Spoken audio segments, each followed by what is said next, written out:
আজ কোরবানির ঈদের দিন। এখন বিকেলে মোগরাপাড়া চৌরাস্তা সোনারগাঁ। দেখুন কি জমজমাট কোরবানির গরুর গোশ বিক্রি হচ্ছে। প্রচুর ক্রেতা এখানে 600 থেকে 700 টাকার মধ্যে ওনারা বিক্রি করছে। দেখুন কি রকমের গোস্তগুলো।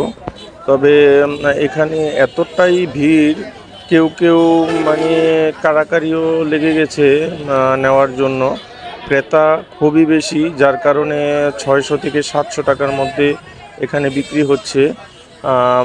বিক্রেতাও প্রচুর এবং ক্রেতার পরিমাণ বিক্রেতার চেয়ে অনেক বেশি। সেবার উল্টো দিকে লাইন ধরে রাস্তার পার এভাবে ইলেকট্রনিক মাপার মেশিন নিয়ে বসেছে তারা বিক্রি করার জন্য। আর ওই দিক দিয়ে পাম্পের ওই সাইডটার মধ্যে প্রচুর পরিমাণ গোস্ত দেখুন কিভাবে বিক্রি করছে তারা।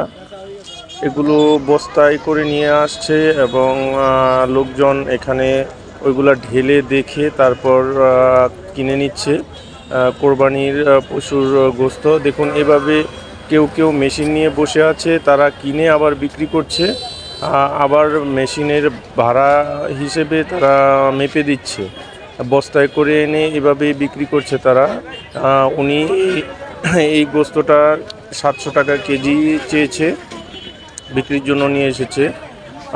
এখানে মূলত তারা কাজ করে দিন শেষে যেই গোস্তটা পায় সেটা বিক্রি করতে আনে। আবার কেউ গ্রামে গ্রামে ঘুরে ঘুরে যেই পরিমাণ গোস্ত পায় সেটাও এখানে এনে বিক্রি করে। তো প্রচুর পরিমাণ এখানে বেচা কিনা হচ্ছে।